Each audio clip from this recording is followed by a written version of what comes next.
It was a little past midnight when I finally left the office. The double shift had drained me, and the broken elevator had only made things worse. My legs ached with every step, and my thoughts moved sluggishly through a haze of exhaustion. I just wanted to get home.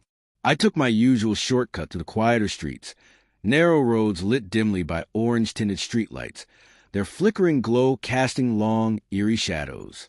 The only sounds were the occasional passing cars and the steady rhythm of my own footsteps. As I approached the intersection near the old pharmacy, I noticed something unusual. A woman was standing beneath one of the flickering lights. She looked oddly out of place. No purse, no phone, just standing still in casual clothes. Her gaze fixed on something far away. There was an unsettling stillness about her. I slowed down instinctively, uncertain whether I should cross the street or continue on my path. Before I could decide, she turned her head and locked eyes with me. Then she started walking straight toward me. Her face wasn't threatening. It held urgency and something else, fear. I thought about turning around, but something kept me rooted. As we passed each other, she reached out suddenly and gripped my arm. Her hand was tight, trembling. "Just keep walking," she whispered through clenched teeth. I froze for a second. "What?" I asked, startled and confused. "Don't look back. Don't say anything. Just walk," she repeated, tugging at my arm as she moved forward. There was something in her tone, firm but shaken, that pushed me to obey. I glanced at her. Her skin was pale, eyes wide and alert, constantly scanning ahead. Every nerve in my body tensed. This wasn't a prank. This wasn't random. This was real. We continued walking side by side in silence for half a block. I could feel the tremble in her grip, and although I couldn't hear anything behind us, her anxiety was infectious. "Is someone following you?" I asked in a low voice. "Yes," she whispered. "Two men. They've been trailing me for 3 blocks. I didn't know what to do until I saw you." My stomach dropped. I had the overwhelming urge to look behind us, but remembered her warning. Instead, I picked up the pace slightly and pulled my phone from my pocket, holding it low by my side. "Do you want me to call the police?" I murmured. She shook her head quickly. "No. If they think I've noticed them, they might do something rash. We just need to get somewhere public. Somewhere well lit." I nodded and veered slightly off course, leading us toward an all-night diner I knew was only a few blocks away. My heart was racing now. Every small noise behind us, a rustling leaf, a distant footstep, made my skin crawl. As we passed a dark alley, I thought I heard something, quick footsteps, but they stopped the second we turned onto a brighter street.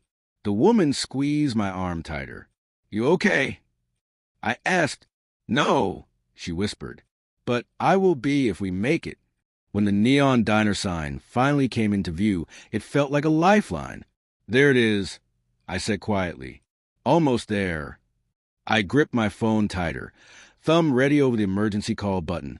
My throat was dry, and I could almost feel eyes on our backs. As we reached the door, I pulled it open. The bell above jingled, and warm yellow light spilled across the tile floor. Inside, a few tired truckers sipped coffee, and a lone waitress cleaned the table. The woman slid into a booth by the window, and I followed. For a moment, neither of us said anything. We were just trying to catch our breath. "Thank you," she said at last, her voice soft but steady. "I think they're gone now." I turned and looked out the window. The street was empty. No shadows, no footsteps. But my hands were still trembling. "Who were they?" I asked. She hesitated before answering. "I think they were planning to abduct me. I first noticed them back at the bus stop. They kept following me, staying just far enough behind. One of them had something in his hand. It looked like rope or wire." My stomach twisted at her words. I couldn't believe what I was hearing. "I didn't know what to do," she said. "Then I saw you. You looked safe, normal, like someone who might actually listen if I asked for help." I nodded slowly, still processing everything. "You did the right thing." She gave me a faint smile. "You saved me tonight." The server came over with a notepad in hand. We both ordered coffee. I added a slice of pie I knew I wouldn't touch.